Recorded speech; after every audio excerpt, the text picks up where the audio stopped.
आहे आपला देश, आपलं राज्य. देशभरातील सविस्तर बातम्या आपण बघणारच आहोत, पण प्रथम एक नजर हेडलाईन्सवर.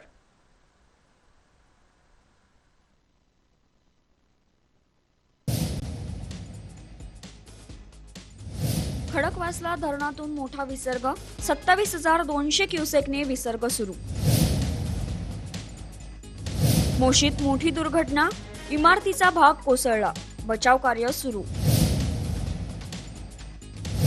मुसळधार पावसाचा पोलीस ठाण्याला फटका, रायगडमधील रसायनी पोलीस स्टेशन जलमय.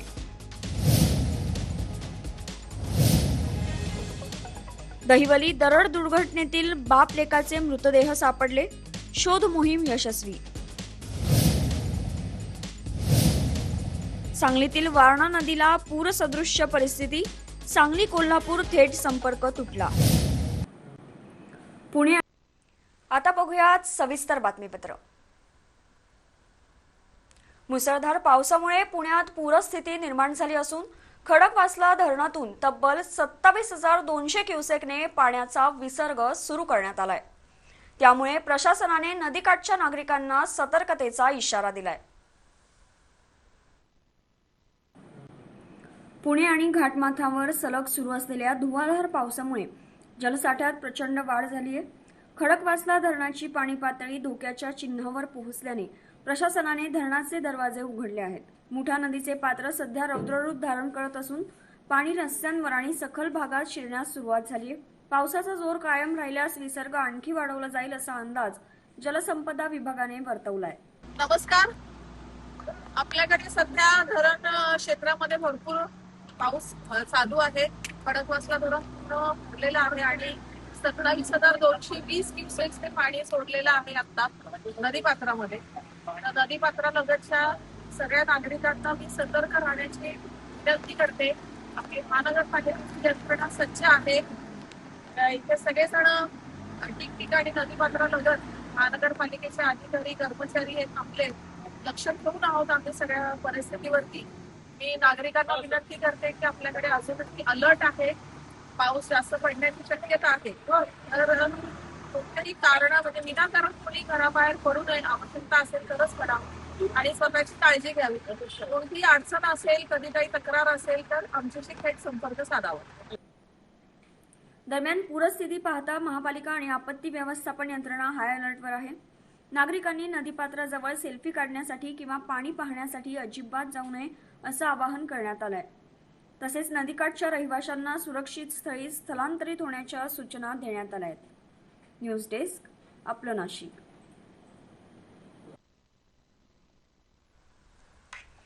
पिंपरी चिंचवडमधील मोशी परिसरातून एक धक्कादायक घटना समोर आली आहे. मोशी कचरा डेपोजवळ एका इमारतीचा भाग अचानक कोसळल्याने मोठी दुर्घटना घडली आहे. या ढिगाऱ्याखाली 14 ते 15 जण अडकल्याची भीती व्यक्त केली जाते. नेमकं काय घडलंय पाहूया या रिपोर्टमधून.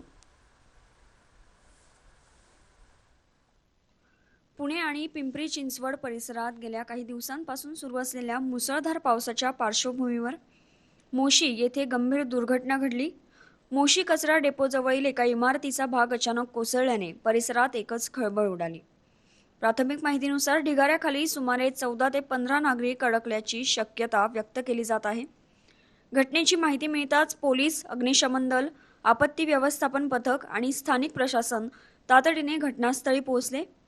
जेसीबी आणि अन्य यंत्रसामग्रीच्या मदतीने ढिगारा हटवण्याचं काम सुरू असून अडकलेल्या नागरिकांना सुखरूप बाहेर काढण्यासाठी शर्थीचे प्रयत्न सुरू आहेत.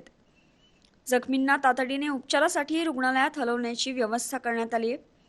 अद्याप दुर्घटनेचं नेमकं कारण स्पष्ट झालं नसून या घटनेने सर्वत्र हळहळ व्यक्त केली जात आहे. न्यूज डेस्क, आपलं नाशिक. रायगड जिल्ह्यात सुरू असलेल्या मुसळधार पावसाचा फटका आता शासकीय कार्यालयांनाही बसू लागलाय. रसायनी पोलीस ठाण्यात पुराचं पाणी शिरल्याने पोलीस कर्मचाऱ्यांची चांगलीच धावपळ उडाली. रायगड जिल्ह्यात गेल्या काही तासांपासून सुरू असलेल्या मुसळधार पावसामुळे अनेक भागांमध्ये पूरसदृश्य परिस्थिती निर्माण झाली आहे. या पावसाचा फटका रसायनी पोलीस ठाण्यालाही बसला. पोलीस ठाण्याच्या आवारात मोठ्या प्रमाणात पाणी साचलं असून इमारतीमध्येही पाणी शिरलंय. तसेच अचानक पाणी शिरल्याने पोलीस कर्मचाऱ्यांनी तातडीने महत्त्वाची कागदपत्र, संगणक आणि अन्य साहित्य सुरक्षित ठिकाणी हलवण्यास सुरुवात केली. दरम्यान परिसरातील पावसाचा जोर अद्याप कायम असून प्रशासन परिस्थितीवर बारकाईने लक्ष ठेवून आहे. नागरिकांनी अनावश्यक घराबाहेर पडू नये तसेच स्थानिक प्रशासनाच्या सूचनांचं पालन करावं असं आवाहन करण्यात आलंय. न्यूज डेस्क, आपलं नाशिक. रत्नागिरी जिल्ह्यातील खेड तालुक्यातील दहिवली येथील दरड दुर्घटनेत बेपत्ता असलेल्या बाप लेकाचा अखेर शोध लागलाय.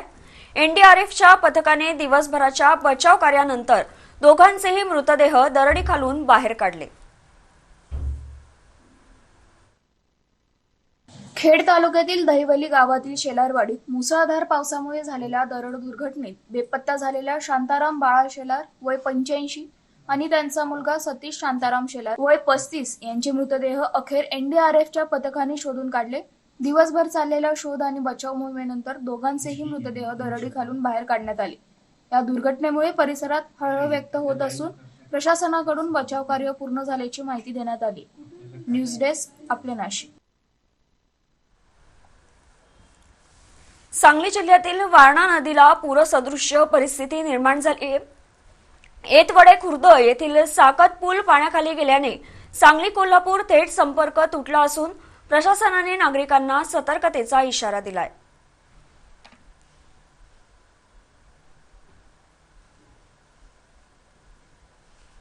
पावसामुळे वारणा नदीच्या पाणी पातळीत मोठी वाढ झाली आहे. नदीचे पाणी पात्राबाहेर आल्याने नदीकाठच्या शेतीमध्ये पाणी शिरले असून शेतकऱ्यांची चिंता वाढली आहे. वारणा नदीवरील ऐतवाडे खुर्द येथील साको पूल पाण्याखाली गेल्याने सांगली आणि कोल्हापूर जिल्ह्यातील थेट संपर्क तुटलाय. वाहतूक बंद करण्यात आली असून नागरिकांना चिकुर्डे मार्गे पर्यायी मार्गाचा वापर करावा लागतोय. पुरामुळे नदीवरील बंधारेही पाण्याखाली गेले असून ओढे नाले तुडुंब भरून वाहत आहे. नदीकाठच्या गावांना सतर्कतेचा इशारा देण्यात आलाय. पुलावरून पाणी वाहत असताना जीव धोक्यात घालून प्रवास करू नये असे आवाहन पोलिसांनी केले. मात्र काही नागरिक अद्यापही धोकादायक प्रवास करत असल्याचे दिसून येत आहे. पावसाचा जोर कायम असल्याने प्रशासन परिस्थितीवर बारकाईने लक्ष ठेवून आहे. न्यूज डेस्क, आपलं नाशिक. गोंदिया जिल्ह्यातील जिल्हा परिषदेच्या 2 प्राथमिक शाळांना विद्यार्थ्यांअभावी टाळं लागलंय. गोरेगाव तालुक्यातील श्रीरामपूर आणि तिरोडा तालुक्यातील बोंडराणी येथील शाळांमध्ये एकाही विद्यार्थ्याने प्रवेश न घेतल्याने शिक्षण विभागाला त्या शाळा बंद करण्याचा निर्णय घ्यावा लागलाय. गोंदिया जिल्ह्यातील गोरेगाव तालुक्यातील श्रीरामपूर आणि तिरोडा तालुक्यातील बोंडराणी येथे जिल्हा परिषद प्राथमिक शाळांमध्ये चालू शैक्षणिक वर्षात एकही विद्यार्थ्याचे नाव दाखल झाले नाही. त्यामुळे पटसंख्या शून्यावर आल्याने दोन्ही शाळा बंद करण्यात आल्या आहेत. श्रीरामपूर येथे प्रकल्पग्रस्तांच्या पुनर्वसित वसाहतीतील विद्यार्थ्यांसाठी शासनाने सर्व सुविधा उपलब्ध करून शाळा सुरू केली होती. सन 2025-26 मध्ये शैक्षणिक वर्ष 2025-26 मध्ये पटसंख्येअभावी 2 शाळा जिल्ह्यातल्या आपल्या 2 शाळा बंद कराव्या लागल्या. त्यामध्ये गोरेगाव तालुक्यातील श्रीरामपूर येथील जिल्हा परिषदची प्राथमिक शाळा आहे आणि तिरोडा तालुक्यातील बोंडराणी येथील जिल्हा परिषदची प्राथमिक शाळा, या 2 शाळा आपल्या पटसंख्येच्या अभावी कमी झालेल्या आहे. याचं मुख्य कारण म्हणजे या शाळांमध्ये आपल्याला विद्यार्थ्यांची संख्याच कमी होत आहे आणि विद्यार्थ्यांची संख्या कमी असल्यामुळं पालकांचा ओढा पण इतर शाळांमध्ये जिथे शिक्षक किंवा विद्यार्थी जास्त आहेत त्या शाळांमध्ये विद्यार्थ्यांना टाकण्याचा ओढा जास्त आहे. त्यामुळे या शाळा बंद झालेल्या आहेत. मात्र विद्यार्थ्यांनी प्रवेश न घेतल्याने ही शाळा बंद करण्यात वेळ आली आहे. या निर्णयामुळे ग्रामीण भागातील घटती विद्यार्थी संख्या आणि सरकारी शाळांपुढील आव्हाने पुन्हा एकदा अधोरेखित झाली. न्यूज डेस्क, आपलं नाशिक. बातम्यांचा ओघ असाच सुरू राहील. मात्र आता वेळ झाली एका छोट्याशा ब्रेकची. तुम्ही कुठेही जाऊ नका, पाहत रहा आपलं नाशिक. तुंबलेल्या गटारी तरी प्रशासनाची शिरजोरी, दुर्गंधीत जगणाऱ्या तुमच्या नरक यातनांचा आता आम्ही होणार बुलंद आवाज. आपलं नाशिक, आपला आवाज. खड्डेमय रस्ते आणि सुस्त प्रशासन, तुमच्या दबलेल्या संतापाचा आता आम्ही होतोय बुलंद आवाज. आपलं नाशिक, आपला आवाज. पाण्यासाठी वणवण, पण निर्ढावलेलं प्रशासन तुमच्या या रोजच्या संतापाचा आता आम्ही होणार बुलंद आवाज. आपलं नाशिक, आपला आवाज. नळाला नाही पाणी, पण प्रशासनाची रडगाणी. तुमच्या या तहानलेल्या प्रश्नांचा आता आम्ही होणार बुलंद आवाज. आपलं नाशिक, आपला आवाज. तुटलेली खेळणी, उद्याने भकास, चिमुकल्यांच्या आनंदासाठी प्रशासन उदास. बालमनाचा आता आम्ही होणार बुलंद आवाज. आपलं नाशिक, आपला आवाज. तुंबलेल्या गटारी तरी प्रशासनाची शिरजोरी. दुर्गंधीत जगणाऱ्या तुमच्या नरक यातनांचा आता आम्ही होणार बुलंद आवाज. आपलं नाशिक, आपला आवाज. खड्डेमय रस्ते आणि सुस्त प्रशासन, तुमच्या दबलेल्या संतापाचा आता आम्ही होतोय बुलंद आवाज. आपलं नाशिक, आपला आवाज. पाण्यासाठी वणवण,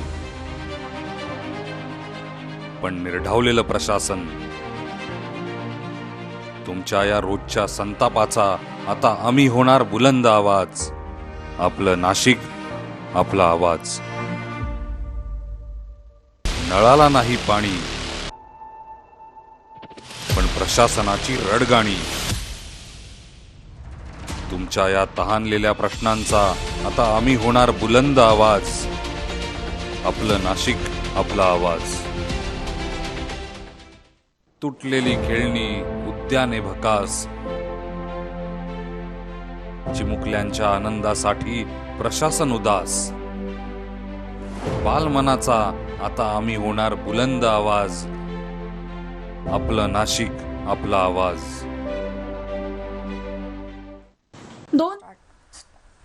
ब्रेक नंतर पुन्हा एकदा बातमीपत्रात स्वागत.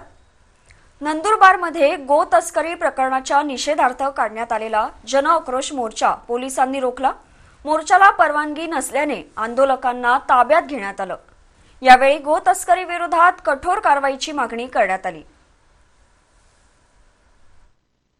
2 दिवसांपूर्वी गो तस्करीच्या मुद्द्यावरून झालेल्या हाणामारीच्या निषेधार्थ सकल हिंदू समाज आणि गोरक्षक समितीच्या वतीने आज नंदुरबारमध्ये जन आक्रोश मोर्चाचे आयोजन करण्यात आले. मात्र पोलीस प्रशासनाने मोर्चाला परवानगी नाकारल्याने आंदोलक आणि पोलिसांमध्ये शाब्दिक बाचाबाची झाली. त्यानंतर पोलिसांनी मोर्चेकऱ्यांना ताब्यात घेतले. आजचा मोर्चा नगरपालिका शिंदे सरकारच्या विरोधात त्यांनी 25 लाख रुपये कत्तलखाना दुरुस्ती व संचालन याच्यासाठी दिला.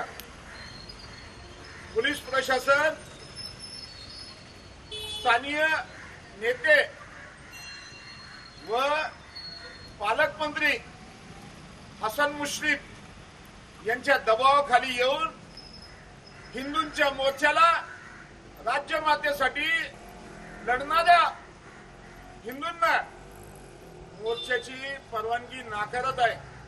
यावेळी राज्य शासन आणि पोलीस प्रशासनावर टीका करत गो तस्करी रोखण्यासाठी कठोर कारवाईची मागणी करण्यात आली.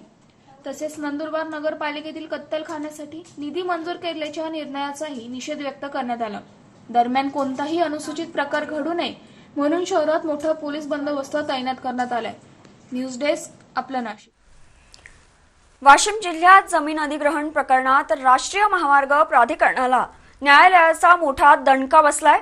शेतकऱ्यांना वाढीव नुकसान भरपाई न दिल्याने तोंडगाव येथील टोल प्लाझा जप्त करण्याचे आदेश जिल्हा न्यायालयाने दिले आहेत. वाशिममधील जमीन अधिग्रहण प्रकरणात शेतकऱ्यांना योग्य मोबदला न मिळाल्याने न्यायालयाने राष्ट्रीय महामार्ग प्राधिकरणाला वाढीव नुकसान भरपाई देण्याचे आदेश दिले होते. ही जी घटना आहे ही ज्युडिशरीच्या इतिहासातली पहिली घटना आहे की राष्ट्रीय महामार्गावरती जो टोल नाका आहे तो टोल नाका फक्त मोबदला दिला नाही प्राधिकरणाने, राष्ट्रीय महामार्ग प्राधिकरणाने म्हणून आपल्या वाशिम जिल्ह्याचे प्रिन्सिपल डिस्ट्रिक्ट जज यांनी जप्त करून वसुली करण्यासाठी जप्त करण्याचा आदेश पारित केलेला आहे. आणि अशी घटना मला वाटत नाही की महाराष्ट्रात किंवा महाराष्ट्राच्या बाहेरही कुठे यापूर्वी घडलेली आहे. आपण या आदेशाने जो अकोला नांदेड हायवे 161 याच्यातील तोंडगाव ते तोंडगाव धुमका हा जो टोल प्लाझा आहे तो वसुलीसाठी न्यायालयाने जप्त केला आहे. मात्र आदेशाची अंमलबजावणी न झाल्याने तोंडगाव टोल प्लाझा जप्त करण्याचे आदेश देण्यात आले. बोजी उर्फ प्रभाकर गर्जे निवेदन देता हूँ कि मेरी पत्नी बेबीताई दिनकरराव गर्जे और मेरा पुत्र विठल दिनकरराव गर्जे ये दोनों का मंजूर layout Washim resort state highway 51 पर है. उसमें से वाशिम अकोला नांदेड़ हाईवे 161 के लिए बाईपास बनाने के लिए उसमें की ज़मीन संपादित करी गई थी.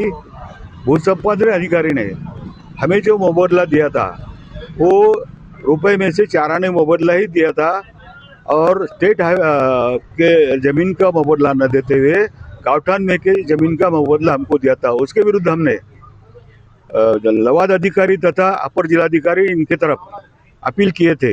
20 जुलैपर्यंत नुकसान भरपाईची रक्कम न भरल्यास टोल प्लाझावर प्रत्यक्ष जप्तीची कारवाई होणार आहे. न्यूज डेस्क आपला. डोंबिवलीतील शास्त्रीनगर रुग्णालयात डॉक्टर आणि परिचारिकेला मारहाण प्रकरणी विष्णुनगर पोलिसांनी तिघांना अटक केली आहे.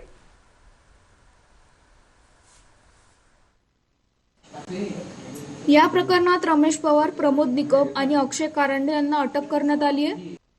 नाही, या गुन्ह्याचे फिर्यादी डॉक्टर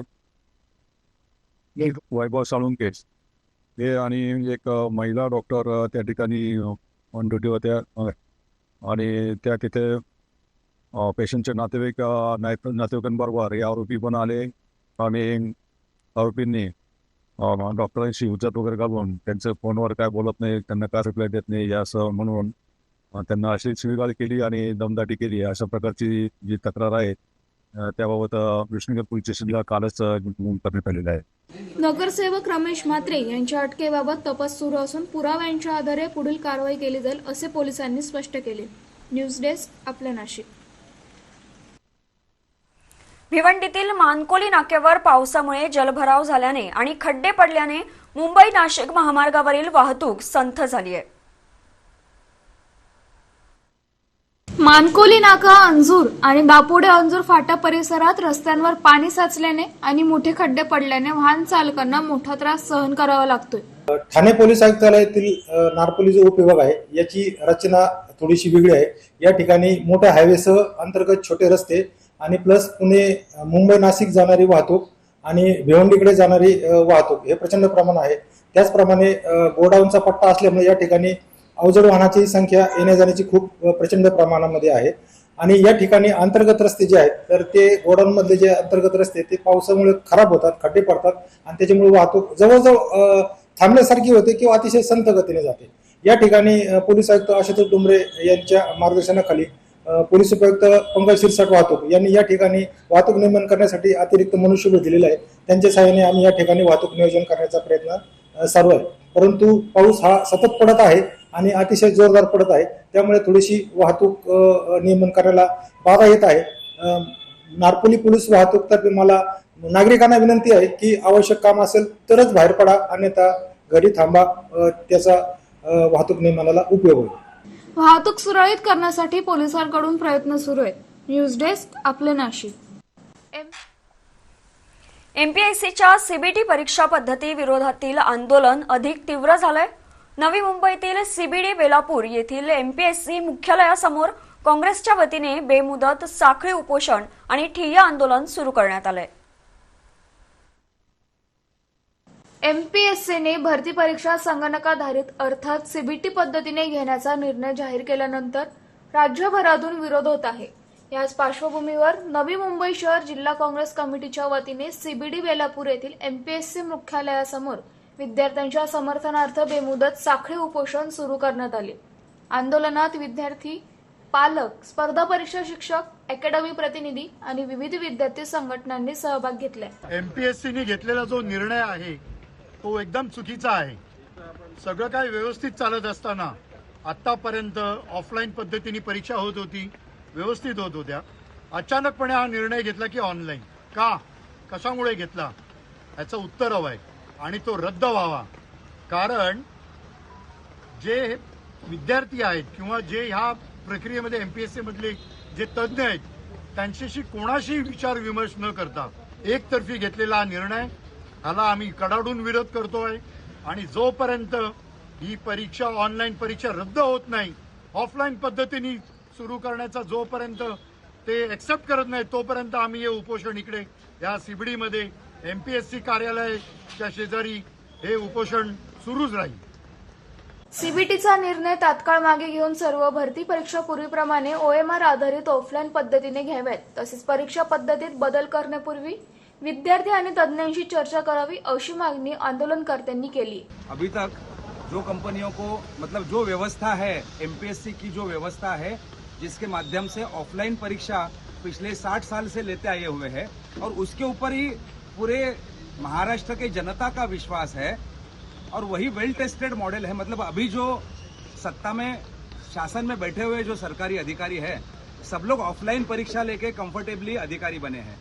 ऑनलाइन परीक्षा जो है उस पे जनता का विश्वास नहीं है, विद्यार्थियों का विश्वास नहीं है, हमारा विश्वास नहीं है. क्योंकि ऑनलाइन परीक्षा में कैसे कैसे फ्रॉड हुए हैं पिछले 10 साल में, उसके बारे में हमने पुलिस के साथ में कंप्लेंट की है, राज्य सरकार को कंप्लेंट की है, कुछ जगह पे हम कोर्ट में जाके पिटीशन भी किए हैं. लेकिन चोरी पकड़ी गई, प्रूफ के साथ भी पकड़ी गई, लेकिन उनके ऊपर कुछ कार्रवाई नहीं की गई है. और इसीलिए ऑफलाइन परीक्षा में अगर विद्यार्थी पेपर लिखता है तो उसको दिखता है मैं क्या कर रहा हूं करके, और वो फिर पेपर सबमिट करता है. ऑनलाइन परीक्षा में क्या हो रहा है कि मैं विद्यार्थी हूं तो मुझे कुछ पता ही नहीं चलता क्या हो रहा है पीछे से. क्या अभी मांग क्या? हमारी मांग एकदम सिंपल है कि जो आपने निर्णय लिया है, जो ऑफलाइन चल रहा था निर्णय वो चेंज करके आपने ऑनलाइन परीक्षा का लिया है, वो वापस ऑफलाइन निर्णय लीजिए और विद्यार्थियों को न्याय दीजिए. दरम्यान मागण्या मान्य होईपर्यंत बेमुदत साखळी उपोषण आणि ठिय्या आंदोलन सुरूच ठेवण्याचा निर्धार आंदोलनकर्त्यांनी व्यक्त केलाय. न्यूज डेस्क, आपलं नाशिक.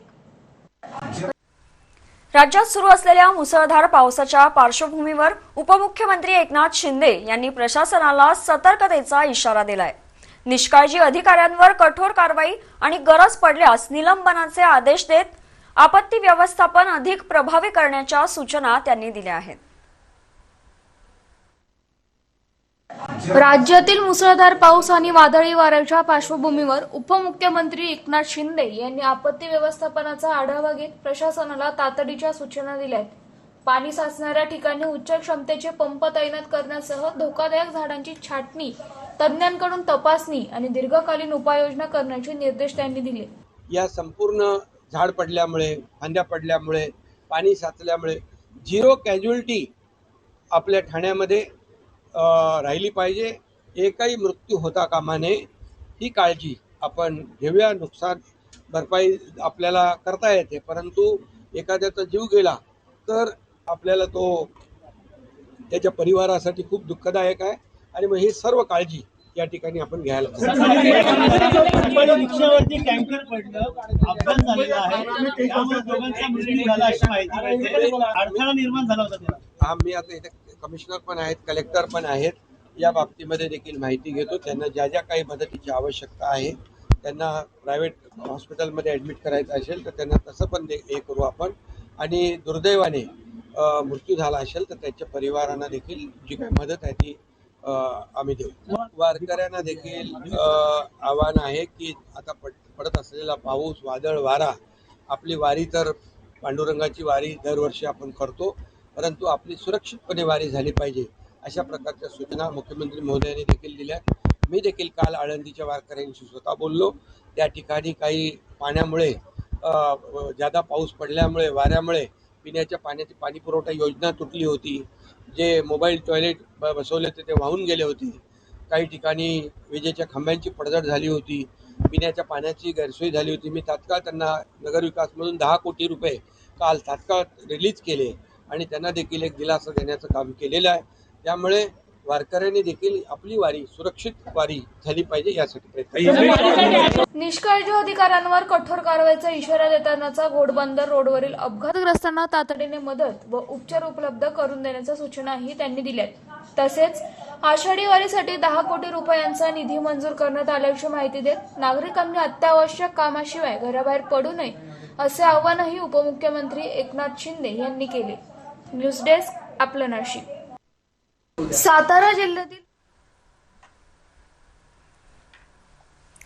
सातारा जिल्ह्यातील फलटण तालुक्यातून अत्यंत हृदयद्रावक घटना समोर आली आहे. खामगाव येथे विजेचा शॉक लागून एकाच कुटुंबातील 4 जणांचा जागीच मृत्यू झाला. एकमेकांना वाचवण्याच्या प्रयत्नात संपूर्ण कुटुंब काळाच्या पडद्याआड गेल्याने परिसरात शोककळा पसरली आहे. सातारा जिल्ह्यातील फलटण तालुक्यातील खामगाव येथे बुधवारी पहाटे ही दुर्दैवी घटना घडली. प्राथमिक माहितीनुसार घराबाहेर बल्ब काढताना किंवा लावताना सतीश उर्फ पिसुर्डा किसन शिंदे यांना विजेचा जोरदार शॉक लागला. त्यांना वाचवण्यासाठी पत्नी गंगू शिंदे, मुलगा सचिन शिंदे आणि मुलगी आरती शिंदे धावले. मात्र तेही विद्युत प्रवाहाच्या संपर्कात आल्याने चौघांचाही जागीच मृत्यू झाला. घटनेची माहिती मिळताच फलटण ग्रामीण पोलिसांनी घटनास्थळी धाव घेत पंचनामा केला. 4ही मृतदेह शवविच्छेदनासाठी उपजिल्हा रुग्णालयात पाठवण्यात आले असून घराबाहेरील वायरमध्ये विद्युत प्रवाह कसा आला आणि या दुर्घटनेमागे निष्काळजीपणा होता का याचा तपास पोलीस करतायत. या घटनेमुळे खामगाव परिसरात शोककळा पसरली. न्यूज डेस्क आपलं नाशिक. याबरोबरच बुलेटिनमध्ये वेळ झाली इथेच थांबण्याची. यानंतर भेटूयात दुपारी 12च्या बातमीपत्रात. पण त्याआधी पुन्हा एकदा नजर टाकूयात हेडलाईन्सवर.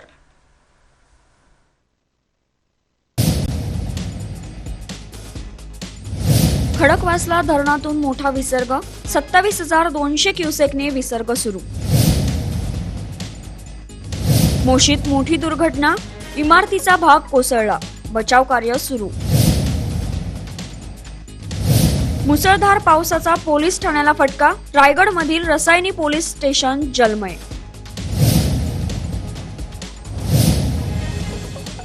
दहिवली दरड दुर्घटनेतील बाप लेकाचे मृतदेह सापडले, शोध मोहीम यशस्वी. सांगलीतील वारणा नदीला पूरसदृश्य परिस्थिती, सांगली कोल्हापूर थेट संपर्क तुटला.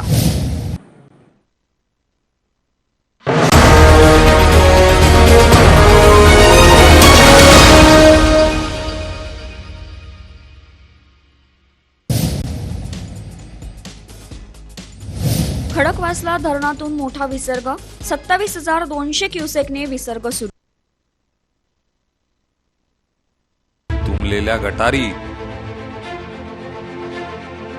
तरी प्रशासनाची शिरजोरी. दुर्गंधीत जगणाऱ्या तुमच्या